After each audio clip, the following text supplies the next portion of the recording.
Hey folks, welcome to a special episode of The Projection Booth. This is your old friend Mike White. We have an interview today with Michael Felsher, the head honcho over at Red Shirt Pictures. He is doing an IndieGoGo campaign presently to support his documentary Just Desserts, the Making of Creepshow. Now Mike has been doing supplemental features and everything for DVDs and maybe even VHS releases, and definitely Blu-rays over the last, over 10 years. He is also the ultimate-film-fanatic. If you don't know what that is, definitely stick around and listen to Mike talk about the shooting of a very important IFC show. So with no further ado, let's go ahead and play this interview with Mike Felsher, and be sure to go over to IndieGoGo and support Just Desserts. We'll have a link over to where that campaign is at our website, projection-booth.com.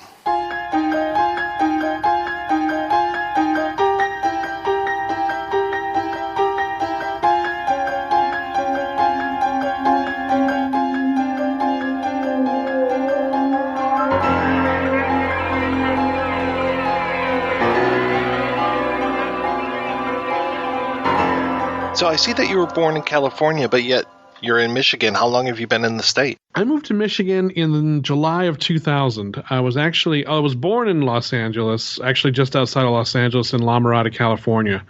And I lived there till I was 11. And then my dad got a job transfer with the company he was working for at the time. And it actually took me to Charlotte, North Carolina, where I spent the next 15 years. And then, like I said, in July of 2000, I had been doing an unofficial fan website for Anchor Bay Entertainment back then. This is back in the Wild Wild West days of the internet when not every company had a website. So they didn't. And so I was doing like a fan site for them, and one thing led to another. And thanks to a couple people there, especially the VP of acquisitions at the time, Jay Douglas, he kind of championed me.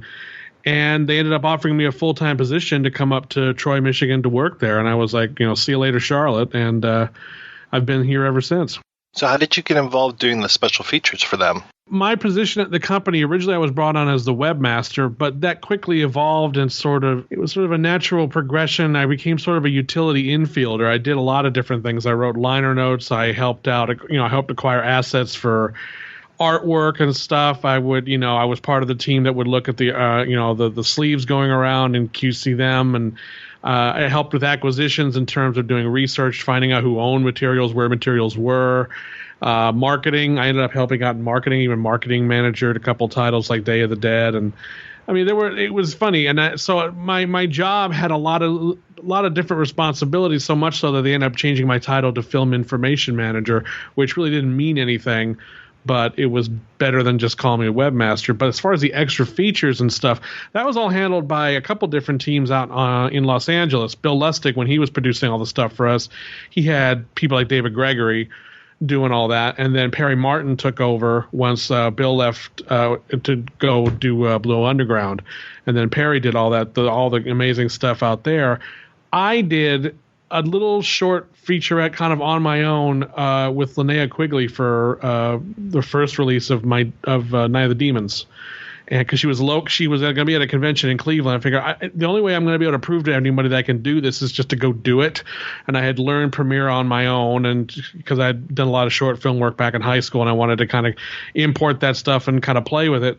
So I figured, I'm just going to go shoot this thing and see if I can make it work. And I did, and they acquired it. But the problem was there really wasn't a avenue to do it for them full time because they already had people. They didn't need me. So it was like, okay. And little by little, my position in the company, because they got acquired by the Handelman company who owned them originally, sold them off. Another company picked them up. And at that point, the company was getting kind of streamlined and starting to function more like a regular company. And so my responsibilities started getting shifted off to all the other departments that they normally would have been a part of. And so by the end, when I left, it was really not – my position was just sort of phased out. I just didn't really have a place at the company anymore. And by that point, they really weren't concentrating that much on the catalog stuff. They were really going after new product. But I used that as an opportunity to create Red Shirt Pictures and start doing the supplement stuff full time. And that was April of 2005. So it's been over 10 years now. So as Red Shirt Pictures, how are you kind of going out, and are you pitching special features? Are they calling you, or how does that work? Well, back in the day, it was me pitching all the time. because also it's hard to realize now that 10 years ago the environment, especially with the studios for doing special features, especially of horror movies, was quite a bit different. Back then, the studios were receptive to actually doing a lot with catalog titles because DVD was still just a juggernaut, and the market hadn't really matured yet. So one thing led to another, and when you don't have a reputation, really, you kind of have to just rely on. And the fact that I'd been with Anchor Bay for a long period of time meant that I knew a lot of people, and I could kind of get my foot in the door in some areas. But it led to me being able to do a documentary on the movie Effects for Synapse Films, which was a lost Pittsburgh film that John Harrison produced and Dusty Nelson directed, and involved a lot of people who worked on the Romero movies. That turned out really well. That impressed a guy over at Dark Sky Films, which was MPI, and they hired me to do something new for their Texas Chainsaw Massacre DVD they were bringing out. That led to this, and so it just that's how that all started. But, like, for example, the first studio gig I ever did, which was Texas Chainsaw Massacre 2, I pitched that to them because it was 2006. I remember, and I just kind of had to put, and this is where my marketing experience at Anchor Bay kind of came into play, because I was able to look at it from their perspective and pitch to a marketing person at Sony. It was actually Sony at the time, because they had the MGM catalog for a little while, and then while I was working on Chainsaw 2, that all transferred over to Fox. But I convinced the person at Sony by saying, look, Texas Chainsaw Massacre 2 is 20 years old this year. The original's coming back out later this year, and the prequel to the remake is also coming out in theaters later this year as well. It's a perfect opportunity to readdress Chainsaw 2. It's never really been given a proper special edition. I can do this, and this for this amount of money, and they went for it. And so that's how I got my foot in the door on that. And once Chainsaw 2 hit, I started getting a little bit more, and then once Monster Squad, I think Monster Squad for me was the big one in terms of just being able to really point to that, because that Lionsgate, Shayla Johnson over Lionsgate, God bless her, she's a big genre fan as well. And when they had acquired the Republic catalog from Viacom, they had it for a while, but they got it back. And I told him, I said, Monster Squad's in there somewhere. I know that's one of the titles. And she was like, are you sure? And she looked it up and was like, oh my God, it is. And they went with every idea I had. I got hooked up with a great producer over there, Dustin Dean, who just went, became a really big advocate and a great friend. And this thing and Monster Squad ended up selling beyond anyone's expectations. So that got me into Lionsgate. And then little by little, it just sort of, I had to pitch less, and more jobs started not necessarily coming my way, but I was able to get in and actually bid on things that I knew were coming up because people were letting me know. But I still have to, every now and then, kind of, really kind of poke the bear a little bit. But it's hard these days with the studios, because the studios, they're in licensing mode now. They're giving out to the smaller companies because they're not going to be releasing a lot of these smaller titles. They're not going to do Prison, and they're not going to do Robot Jocks. So they're not, pitching to them is useless, because they're going to end up licensing that out to a company like Screen Factory. So and I already have established relationships with a lot of these companies. So that's, fortunately, I do have a sort of a regular stream of things coming into me, but you always have to keep your eye open for opportunities. And that happens with me all the time. That's sort of a long-winded answer to your question, but I also want to know, though, when you're out there and you're making these things, are you kind of a one-man band, or do you have a small crew with you, or how are you doing this? Back when I was first doing it, it was pretty much just me. Because at first I couldn't afford anybody else.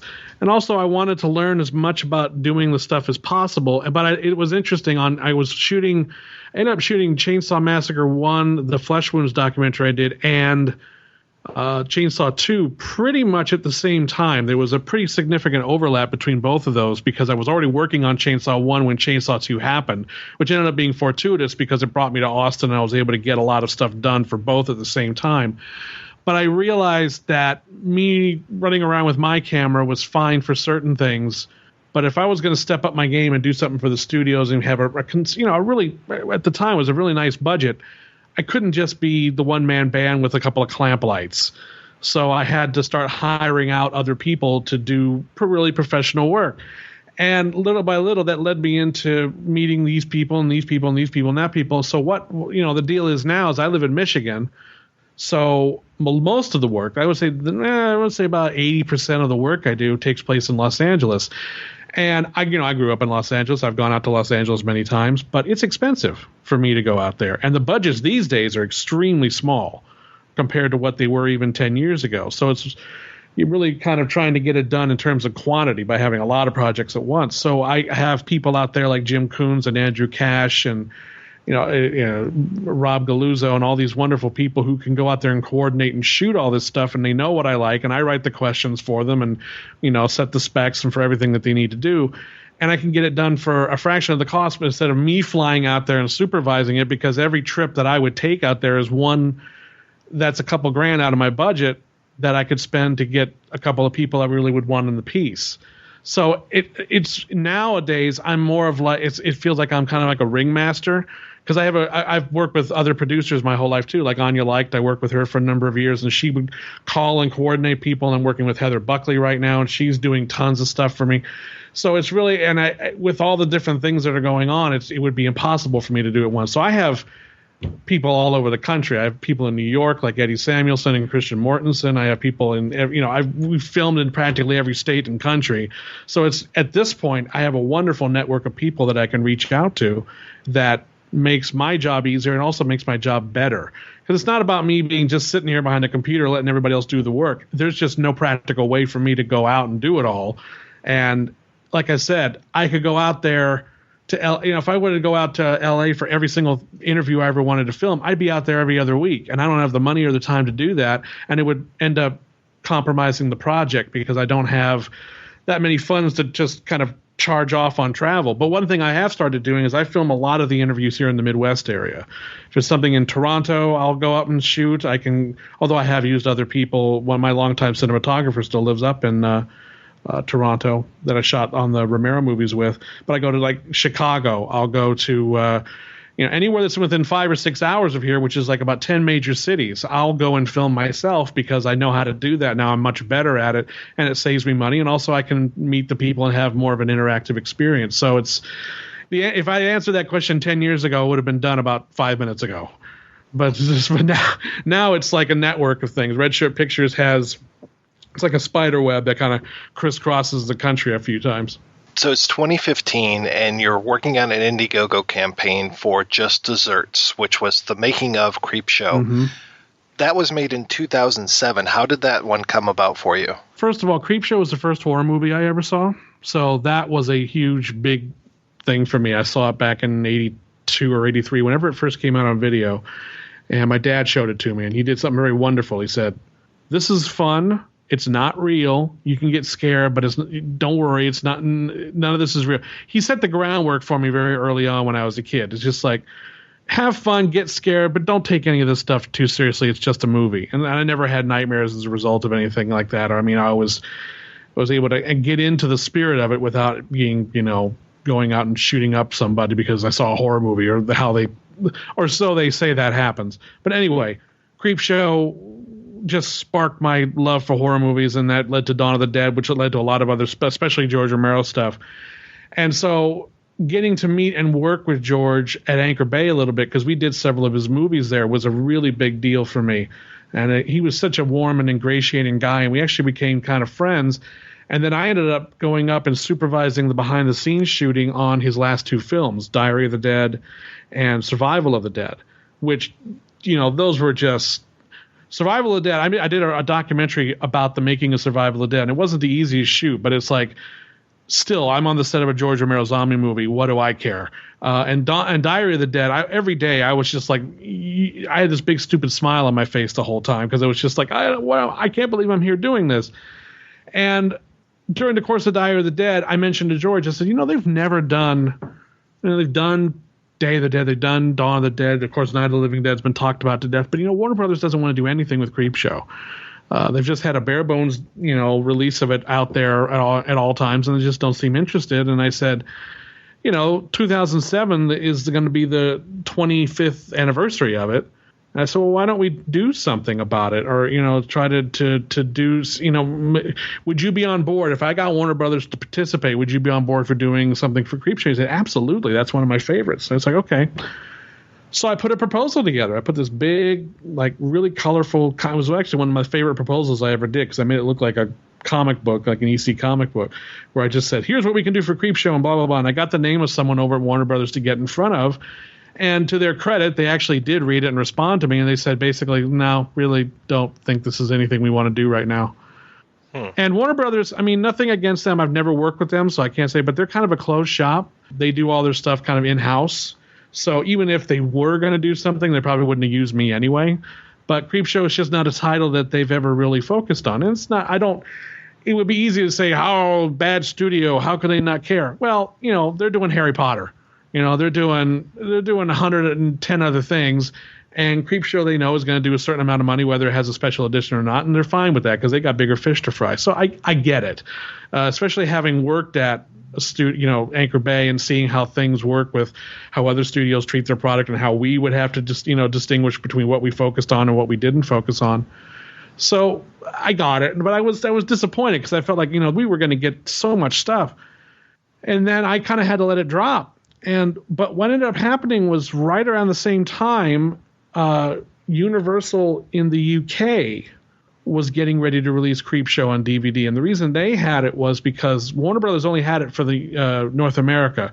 Creepshow was originally produced by Laurel Entertainment, which became part of Spelling Entertainment, which then became part of the Viacom catalog, kind of like Monster Squad, but through kind of a different route. And they would license that film out to other territories, and one of the territories they licensed out to was the UK, and Universal picked it up as part of, I think, of a package of a few other titles too. And I saw that they were bringing it out, and this was not long before they were going to do it. So it was like maybe 6 months out, and they already, had the cover up online and everything, and they were ready to kind of go with it. And I thought, you know what, it couldn't hurt. So I found someone at the marketing in Universal in the United Kingdom, sent them my proposal and said, look, Warner Brothers has passed on this. Do you want to do something? And they came back and said, absolutely we do. This is great. This is wonderful. And they actually had already started making DVDs because the DVD was going to be bare bones. It wasn't even going to be a new transfer. They just gave them whatever Republic gave them. They just took. They canceled their release. They just said, no, we're going to stop making this. And I think they I don't know how much product they trashed or how much of it had gotten lost, but there was stuff that was made that they just got rid of.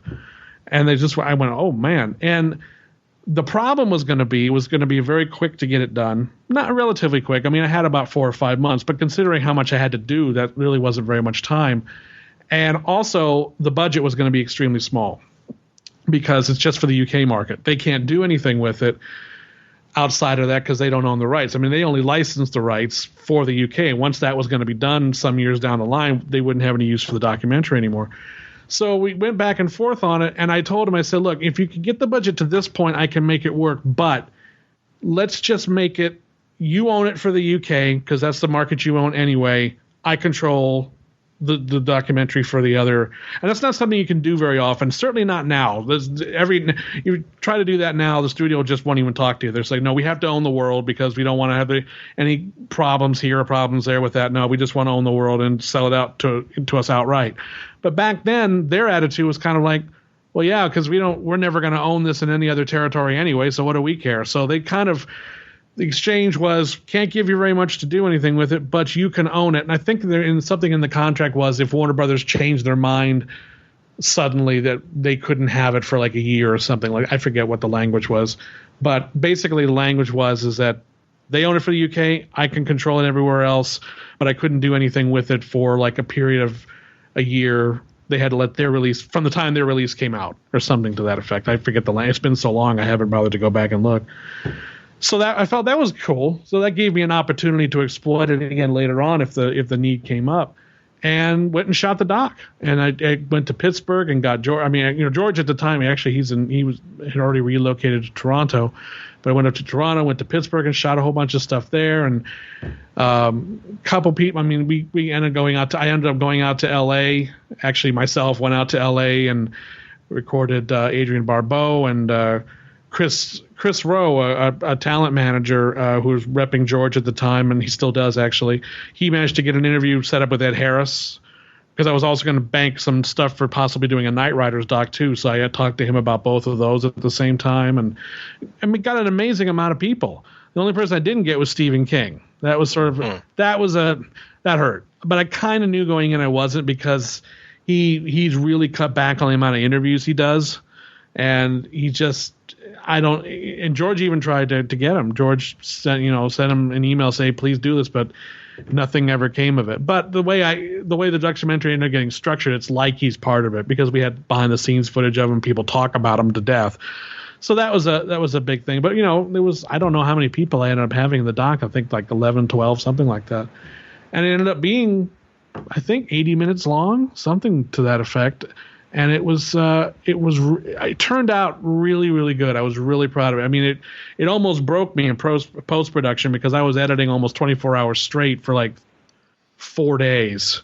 Wow. Trying to get, I was, if my mother was here, she could attest, because at one point I had a separate office at the time, and she came in one morning to like give me breakfast or something, and I'm sitting there on the couch in the editing room, and I'm just kind of like spaced out. I don't even know where I am or what's going on. And she's like, Mike, are you okay? And I'm like, what goddamn day is this? It was that was really exhausting, although I would top that many times over since then. That feels like a great time now comparatively. But and Universal ended up doing this.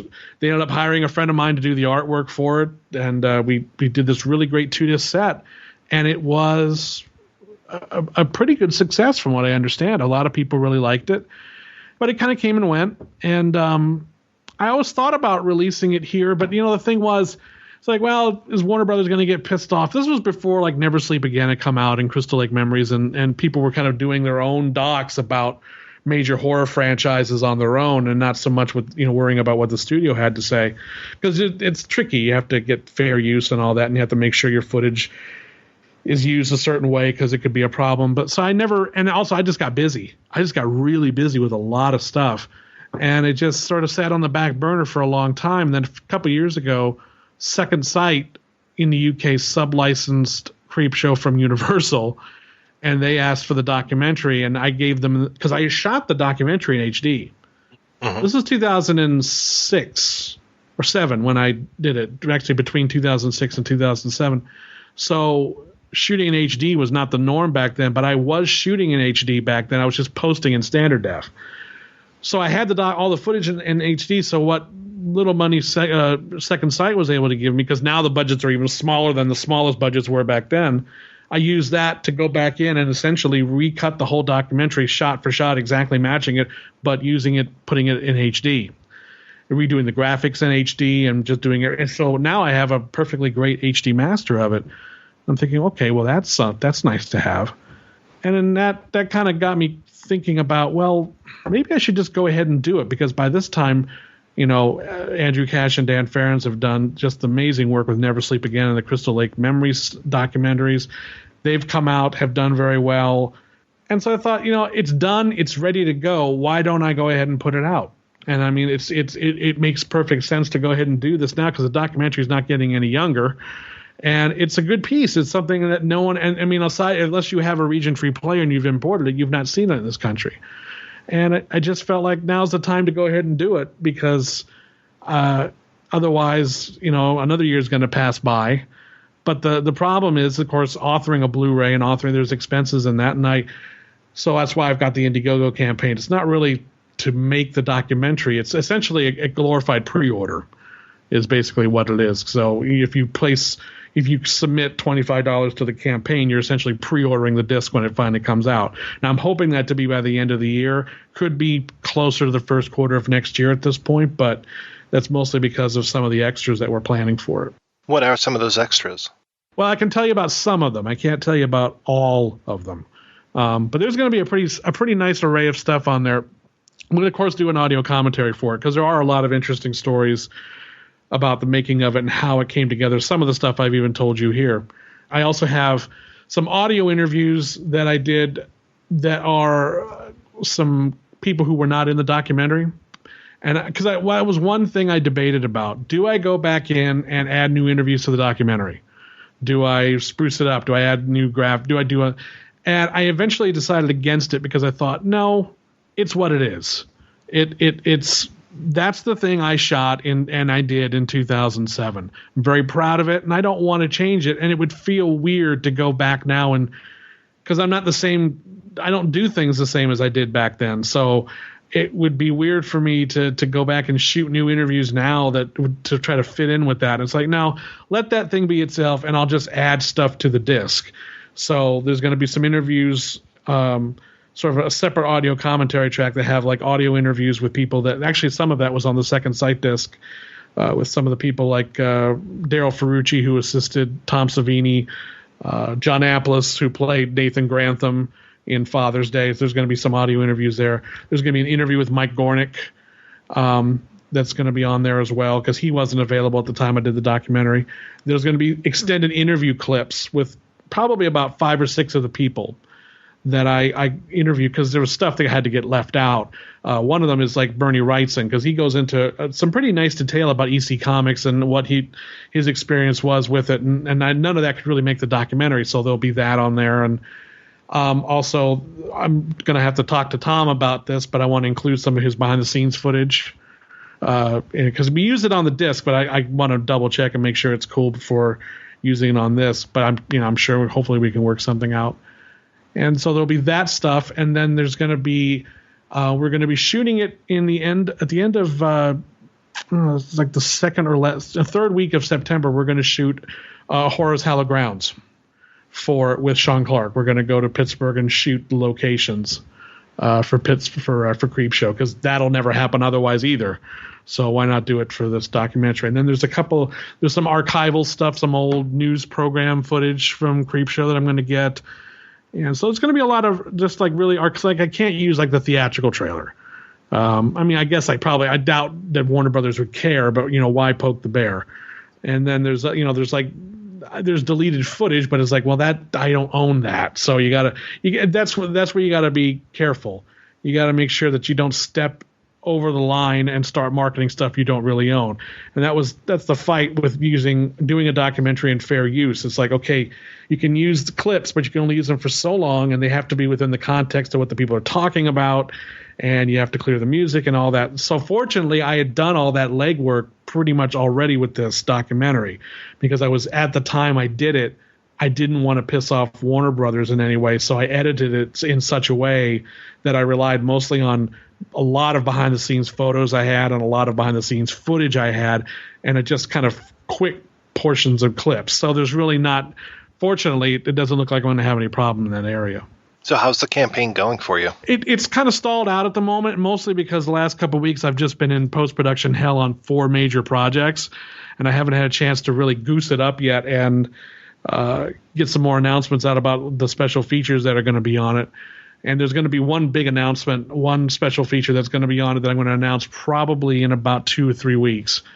Hopefully, like maybe the last couple of weeks of the campaign to kind of really give it the final goose. But I'm at, I think, like about $1,200 right now of the $10,000, and that all came within the first few days of the announcement. So, and I haven't really done. I've been kind of lax in getting another wave of publicity about it. So that's hopefully what this will help to do. The $10,000 is really to cover the expenses of authoring the Blu-ray. There's probably going to be a DVD that we're going to have. It's not going to have everything that's going to be on the Blu-ray, but there's going to be a limited edition DVD that will be available through one specific retailer, but I'm working on that deal right now. And then the Blu-ray is going to come after that. And then that'll have its own exclusive features and its own stuff that the DVD won't have. And so there's those expenses of authoring those, because you don't want to just do them like DVD-Rs and stuff like that. You want to do the real thing. You got to do a licensing fee for the Blu-ray because Sony owns that. And then there's the production of Horror's Hallowed Grounds. There's the production of the other stuff. There's all this other that kind of totals up, and I need to kind of get some of those expenses covered ahead of time. That's why I'm doing, like I said, which is essentially a glorified pre-order. Over the years after you did Just Desserts, did you ever get a chance to speak to Stephen King? No. And I'm trying again for this.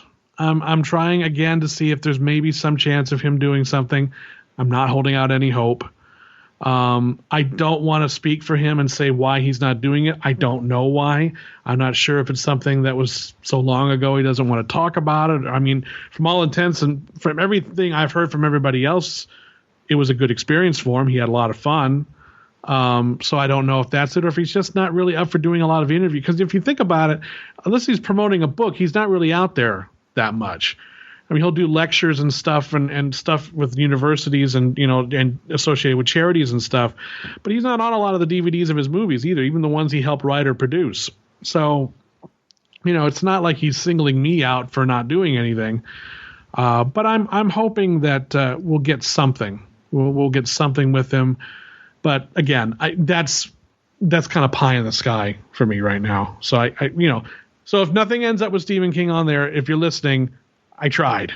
I gave it my best shot, but, I don't know if time has softened him on talking about it or not.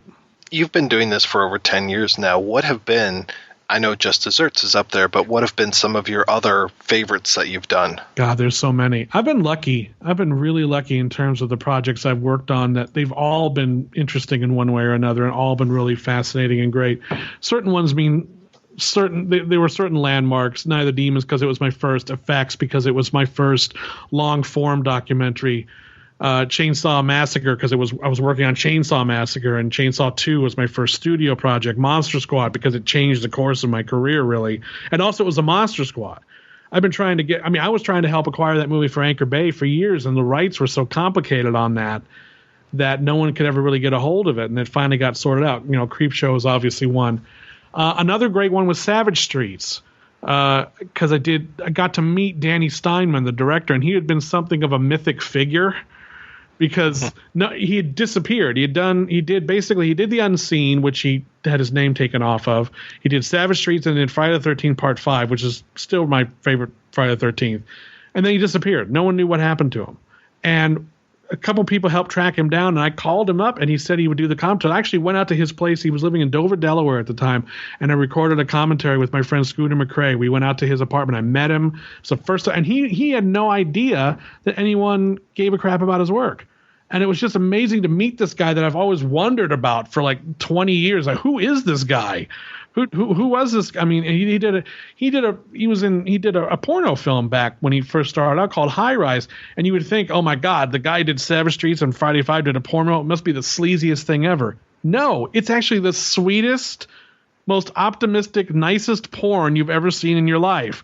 It was only when he did the mainstream movies that he got kind of sleazy about it. So I was like, well, that's weird. And I went to a convention with him a couple times, and it was really just one of those things. I was like, thank God I got to do that.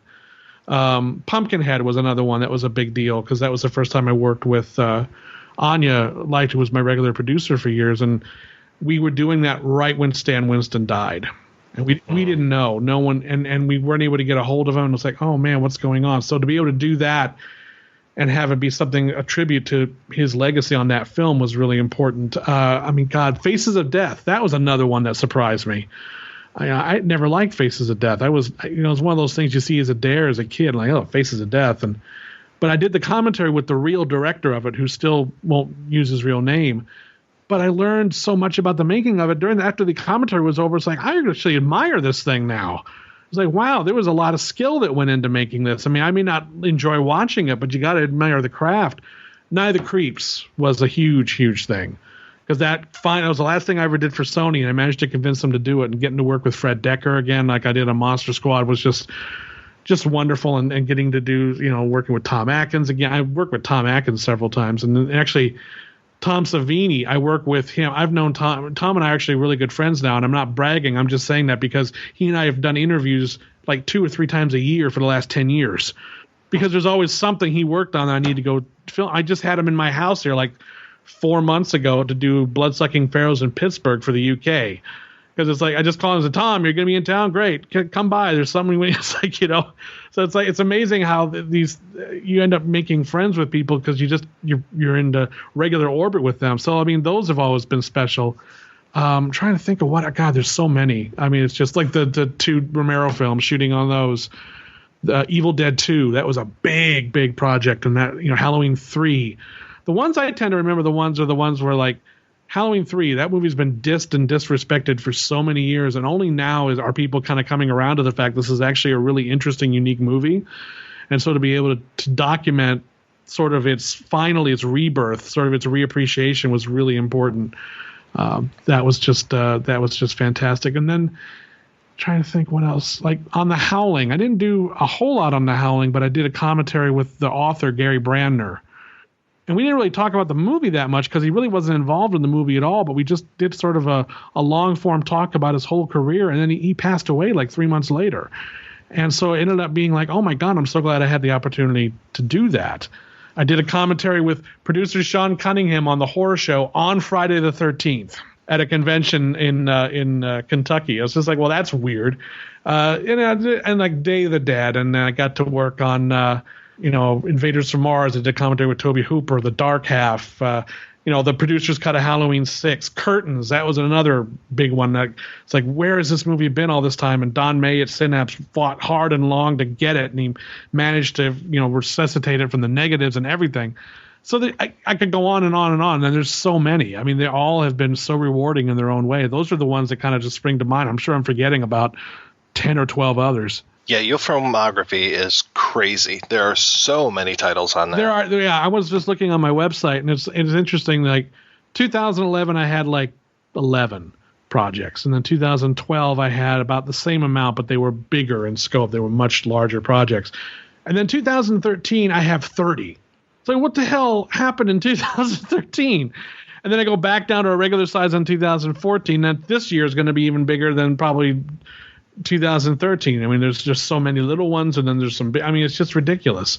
Every year I keep thinking, well, I think this may be the last year I do this because, the market's maturing, it's becoming different. But no, it just keeps going and going and going. So that's great.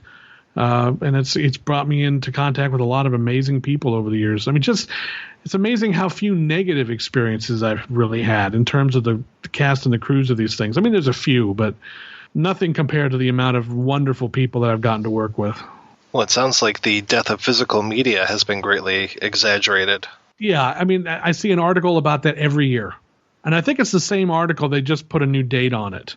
And they just changed the format names around because they've been saying that for years. I mean, it's no one's going to buy this anymore. It's streaming all the way. Well, look, I like streaming. I love services like Vudu and Netflix and all that. And it allows you to see movies you might not otherwise be able to see. I think it's just now in its infancy in terms of the way we can distribute new films and monetize that process and get money to the filmmakers directly and sort of bypass a lot of the conventional distribution avenues that have been available. But there's always going to be, and I know I'm one, and I know a lot of people are, they want to have the thing in their hands. They want to have a collection. They want to have, it's like having books on your shelf. You want to have movies on your shelf. And it's in a weird way, it's becoming a collector's market again. This was back when laser discs were the avenue for collectors with the Criterion discs and some of the deluxe editions that would come out on Laserdisc. You'd pay a really exorbitant fee, but you were getting something really special and deluxe. It's kind of reverting back that way now, which is, I think, a good thing because it means there's an inexhaustible supply of films that can support that sort of avenue, but it also means that there's not going to be the product can get better. And people, I think, are getting a little more used to the fact that, okay, we're going to do a lot more for this. You may have to pay a few extra bucks, but it's not because we're trying to gouge you. It's because it's more expensive to do it now, and we're making it more special. So I think that's always going to be. I don't see physical media really going away. I just see it sort of crystallizing into its own. It might eventually just become a niche market again, which is not, like I said, not a bad thing, especially with the companies that have been able to foresee that and have been pitching to that market the entire time. The studios aren't the ones they're going to care or worry about that. They never really have. They only really got into the DVD bandwagon because it became just a huge source of income for them. But once it matured, they were just kind of like, oh, then we don't care. So it's interesting. And again, I don't fault them for that because it's multinational global organizations. They got bigger fish to fry. If you could, what are some of your dream projects to do? What are some of the movies that you would love to do special features for? You know what? There aren't as many as there used to be because I've been able to do, by my count, about 60 dream projects. Just films that I like, Monster Squad and Night of the Creeps. I never thought in a million years I'd ever get to be able to have them on DVD or Blu-ray, and let alone actually produce the documentaries and the discs. But I'm almost afraid to say what they would be because it's like, well, then if they they don't happen, it's disappointing, or if they happen with someone else. But at the end of the day, the main thing is that they come out. I would love to see a real proper special edition of The Exorcist 3, which I think is still a vastly underrated horror movie, and it's actually one of the most smartly written and most beautifully acted horror films I've ever seen. I love that movie to death, and there's an amazing amount of stories about the production of that that would be wonderful. And the sad thing is with that movie, in fact, I was just talking about this with someone the other day, so much of the cast is gone. I mean, George C. Scott, Ed Flanders, Jason Miller, they're all gone. And, Vivica Linfors, I mean, these people have been gone for a long time. I think Brad Dourif is the only maybe the last remaining cast member from that movie who's still around, of the major cast. So it's just, you want to get these stories around. Bill Blatty's getting up there these days too. So it's like I would love to see a documentary done about Exorcist 3, but that's a high profile thing for Morgan Creek and Warner Brothers, so that they don't, I don't know why they haven't chosen to go ahead and do it, because to me it would be found money. It's Exorcist, you put that out there, there's a whole amount of people that would be willing to just go for that, even if they've never heard of Exorcist 3. But maybe that'll happen tomorrow. Who knows? It could be, and I don't care. At the end of the day, if I get to do it, great. If someone else gets to do it, that's great too. So I would say that one more than that one. And I would love, again, it's Warner Brothers again. I love Joe versus the Volcano with Tom Hanks and Meg Ryan. I think that movie is criminally misunderstood. And I would love to see a real proper special edition of that. And I would also love to see a special edition of my favorite teen comedy, or actually it's got action and drama in it too, but my favorite one of all time is 3 O'Clock High. I would love to see that done properly, because there's a lot of amazing stories on that one as well. And so those are the three that come to mind. So if they get done by someone else, great. That just means I get to own them and enjoy them myself. And because actually, if I work on them, I never want to watch the movies again. It's just like it's like, oh God, I don't want to ever see this movie again as long as I live. I'm going through that right now on Army of Darkness. And that's, that one I'm not going to ever want to watch again after everything. I feel bad for my editor on that. God, he's probably sick and tired of it beyond belief. But that's, yeah, so you get worn out on these movies for a while, but you can go back to them eventually after the pain of their production goes away. So not only are you the head honcho at Red Shirt Pictures, the maker of all of these documentaries over the years, but you were also the ultimate film fanatic. Oh, God. That's 11 years old now. That kills me. I can't believe it's been that long since that show was on the air, since we did that thing. I know. Did you watch that? Oh, yeah. Oh, my God. That was an amazing experience. I don't know if you want to hear anything about that, really, but... Yeah, I would love to hear your experience on being on that show. That was it. Yeah, I mean, for those of you who have never heard of the show, and I'm assuming that's probably most of you, back in 2004, IFC started up this game show called Ultimate Film-Fanatic, which was essentially a game show for film geeks. And the way it worked was they held auditions in several regions of the country, and then the people they picked, they flew out to LA, and then they did a series of shows all in a row over the course of like 3 or 4 days. And every show was a region of the country. So they did the South, the Midwest, the Northeast, the West Coast, the Northeast, or whatever the hell it was. I forget the regions they used.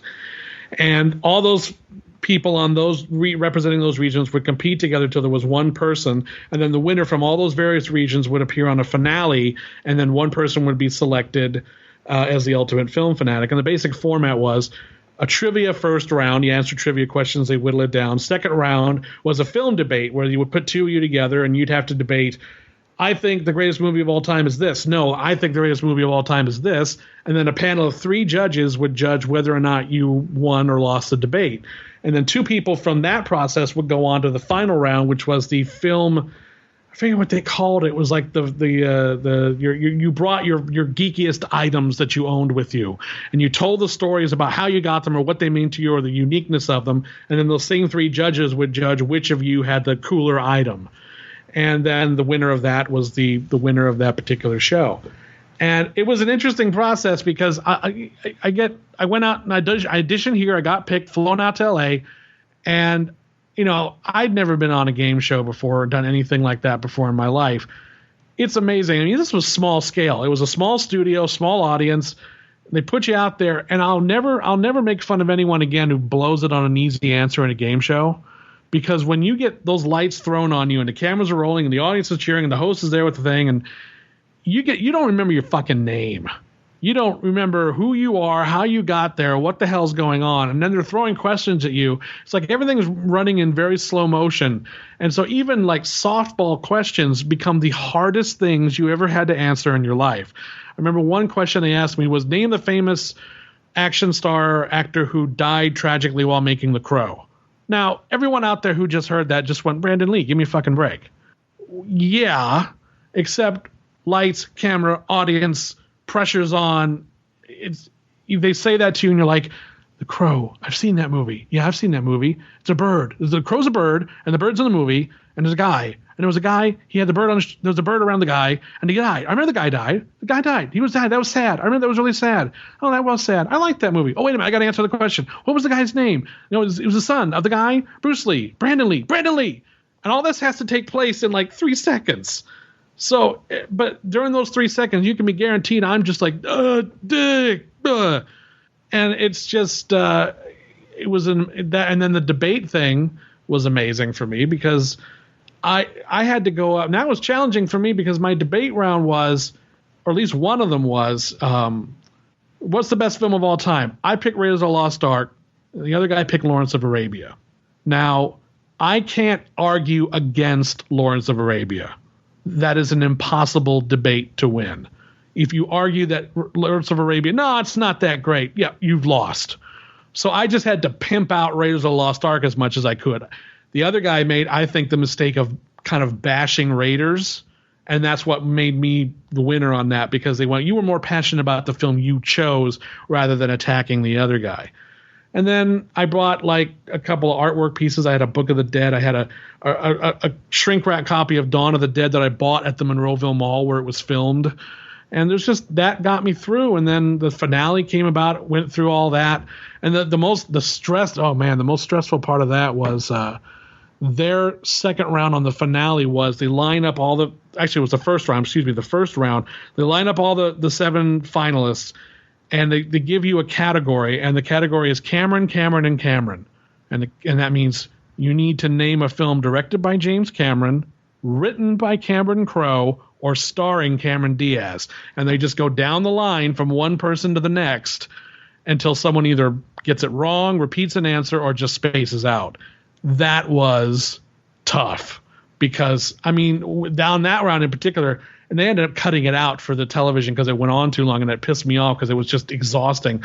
We went through everything. We must have gone through like 6 or 7 rounds of that. And now, like, one of the guys even brought up the wildlife and like, everything that camera, and we were running on empty, and I answered once, and if it had come around to me again, I was out because I couldn't come up with anything. But fortunately, someone else blew an answer and I didn't come back to me. But that, I'm just sweating bullets. Like I'm out. I got nothing else. And I think it turns out none of us said Titanic. We all fucking missed Titanic. I was like, how the hell did we do that? And that was one of those ones where it's like we assumed. I think at some point we lost track of people's answers, and everyone must have just assumed, well, someone must have said Titanic. How the hell would? And no one ever said it, or it was something to that. It was like one big obvious movie. And then it came down to me and another film fanatic from Arizona named Mark Bayer, who I still talk to, by the way. Very different from me. He lived a very different life and kind of came at film obsession in a very different way. Really liked him. And we were then taken for the finale. And the finale was meeting the big celebrity. You talk with him for like an hour over dinner at like a really pricey steakhouse. They film it, and at the end, he makes the decision who the ultimate film fanatic was. And the celebrity was Peter Fonda. Oh, wow. And that was intense because we were downstairs beforehand, and me and Mark are like, who could it be? It's a film legend. And we went over every name we could think of, and somehow Peter Fonda never came up. So when the menu, he's like sitting there with the menu up, menu comes down, and it's Peter Fonda, and we were both like, how the fuck did we not know it was Peter Fonda? We should have thought of this. And it was really interesting. He was cool. He was really nice, and it was tense as hell. I don't remember what the hell I ate. I'm sure there was a steak involved, but I don't remember. And at the end of it, he picked me. And what was strange was they told us right before because they took a break before he went off to kind of think about what he was going to do. And they were going to come in, film him saying, and the film-fanatic is such and such.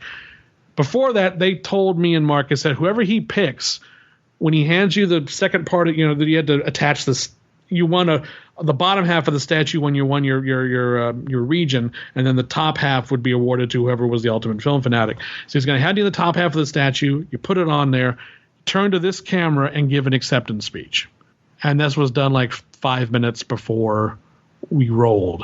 And I'm like, acceptance speech. What the hell am I going to say? I don't know. Shit. So get going. He picks me, hands me the statue. I'm floored. I'm just like exhausted and like, oh my God, I can't believe this. I turned to the camera and I ended up giving a speech that thanked my father for introducing me to movies, and not just introducing me to movies that were coming out when I was growing up, but showing me films like The African Queen and showing me Them and The Thing and the films he grew up with. And I said, if it wasn't for him, I wouldn't have an appreciation for cinema as a whole, not just the stuff that I was growing up with as a kid, not just Star Wars and stuff like that. I was getting an appreciation for everything that had come before. And if it hadn't been for him, I would never have had that. And that was something I never said to him. It was something kind of unsaid between the two of us, how much that meant. And I was choking up. I didn't, again, this was all unplanned. And I said it, we wrapped, and I ended up flying, or actually I took the train home. I wanted to do a train trip home to the, instead of flying. And I went home and I called my dad, and I wasn't supposed to tell him I won. But I called him. I said, look, I thanked you at the end of this thing. And I've always wanted to tell you this. And he got really kind of choked up, and I think he finally understood, oh man, I guess I did have an impact on my son. I was like, because this was before I was doing all the documentary stuff, and he used to do stuff like that for his job way back in the day. I would watch him edit. He would do slideshows and stuff, and he was doing the same thing that I'm doing now, only with a different equipment. And I learned editing from him. That's where I learned it from. And he never knew that he really had passed that on to me. And unfortunately, that show aired in, I think, September, October. He got to see that actually air and live. And then the day after Thanksgiving of that year, he was sitting at his computer and he dropped dead from a heart attack. He was 62. He had some health issues, but we were completely blindsided by that. And what ended up happening was, as a result of me having done that show and him seeing that, it removed any regrets I ever would have about, I wish I had said this to him. I wish he understood what his love of movies, how that translated to me, how we shared that thing. And that was something he had never known really truly up until that point. So I'll always be thankful to Ultimate Film, that whole experience, just for that. Everything else is still great, but for that, it's priceless beyond words. And I haven't been able to watch that acceptance speech since I showed it around a few times after it aired, because there were people who didn't have IFC who wanted to watch it, and I haven't been able to watch it in like 10 years because I just get, especially after my dad died, it was just like I couldn't. So I think that for me was the big takeaway from that. And also my friendship with Mark. We talk at least once or twice a year, usually around Oscar time, and that was a really great lasting friendship that's come out of that. And it was interesting because at one point Peter Fonda asked us to say things why we thought we were a better film fanatic than the other guy, and neither one of us wanted to do it because we both really liked each other. So it's like, I don't want to bash him. He's a great guy. I don't get, And actually, if he had picked Mark, I would have been disappointed, sure, but I would have been perfectly happy with him to get it. It was a mutual admiration society, which didn't make for particularly riveting TV, I guess. Because it was like, I hate that motherfucker. He sucks. And I couldn't do that. Because I was like, he's a cool guy. He's a nice guy.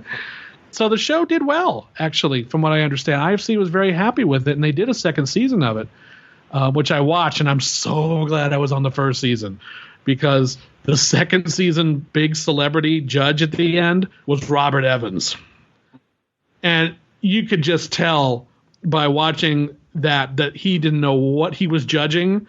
He thought he was like judging the next great American screenwriter or something. It was really weird. And I'm like, I'm happy with Peter Fonda. Peter Fonda was eccentric and kind of out there too, but he made sense. Robert, if I'd been sitting there in front of Robert Evans, I think I would have just gotten up at some point and go, "You are out of your fucking mind," and just left, because it was bizarre. And I've always wanted to contact the two contestants on that final season and say, was it really as insane as it played on in that finale? But and that did well too, from what I understand. But as all things usually happen, IFC went through a regime change right around the time that the second season wrapped up. And even though it was, I think, their highest rated show, at least the first season was, and I think the second season did comparable numbers or maybe even better. It was one of those things where it was, well, I didn't invent this, so screw it. And they ditched it. And it didn't fit in with their vision of what they wanted IFC to be. I think that was really what happened. They was like, we don't want to do a game show. We want to do something else. And so they canceled it, and it just faded into relative obscurity. And I still get recognized every now and then. I say about once a year, someone goes, "Weren't you on some game show?" And I'm like, "Yeah, I was." So but it was an amazing experience. I mean, it was just just going through it. And actually, a couple friends of mine ended up being on the show. A friend of mine, Eddie Samuelson, who I mentioned before, he was on the New York show. He got picked at the same time I did. And a couple people who were on that show I've later run back into. A guy named John Tarani, who was on, I think, the second season. I just worked with him on Robot Jocks. He had some of the images, some of the original story, the original sketches. And it was like, "Oh, you're a fellow UFFer." I was like, "Oh, yes." So every now and then I'll bump into someone who was on that show, and it's just weird how, 11 years later, many of us have actually still come into contact with one another. It was funny. One of the girls who was on the Midwest show with me, Eve, I volunteered at a cat rescue about 3 or 4 times a week. She came into the cat rescue one. I hadn't seen her in like 10 years. And she came into the cat rescue, and as soon as she walked in, it's like, "I know her." And then she went, "Oh, it's you." And I went, "Oh, you." And so it was just like, oh my God. Because they held the audition. The reason that I think all the Midwest people were pretty much Detroit people, because they held the Midwest audition in Detroit, which is one of the reasons I was able to do it. So it was just funny. After 10 years, it's like, oh my God, UFF comes back into my life again. For me, again, the thing with my dad was the big, thank God that happened for me. That's the big takeaway with that for me. But hey, it's again, how is that 11 years ago? This whole passage of time shit, I'm not a big fan of. I'm pretty sure most of the episodes are up on YouTube. I think they're all up there. So if you're listening and you're interested to watch the madness that was Ultimate Film Fanatic, please go look up YouTube. I'm sure you'll find all that stuff. Well, Mike, this has been fantastic. Thank you so much for this. God, thank you for even asking. And I just want to let everyone know that the Just Desserts documentary, it's up on IndieGoGo. Please consider pre-ordering it. Like I said, I'm calling it a glorified pre-order, so please go for it. And I want to extend a special thanks to everyone who has worked with me throughout the last 10 years on all these projects, from everyone from like all my producers I name, my DPs, my editors, just an amazing group of people who make me look good by doing absolutely fantastic work. And it has been a privilege to be able to be part of such a great network of film fans and film lovers on all these various projects, and I hope to continue doing that going forward. Well, if folks missed that URL, it's going to be available over at our website, projection-booth.com. You can go over there, click on that, put in your pre-order. I already have, so I'm looking forward to seeing that disc whenever it comes out. Fantastic documentary. I do have the European disc of it, the UK disc, so I can attest that it is a great doc, and it's one of my favorite films. So being able to see the behind the scenes to it and the way that you integrated the comic book look to it and all that, just fantastic stuff. So this is Mike White approved, basically? Yes, exactly. Stamp of approval. That's all I need. That'll do it for me, man. That's great. So no, thank you. that was what I was going for. So it's nice to know I might have succeeded in that area. So that's good. I wouldn't be here talking with you if I thought it was crappy. That's great. I like that. Yeah. If it's crap, I don't want to talk about it unless I want to get to talk about what crap it is. That would have been really bad if you had sandbagged me and said, "So I'm here to talk about your documentary. By the way, I thought it was a piece of shit. And I want to know what the hell went wrong. This interview is over." That would have been a really short episode of this show. Gene Simmons on Fresh Air. Yeah, you would have just heard me trailing off. I'm out of here. I'm not coming back. I'm not. Fuck Mike White, I'm out.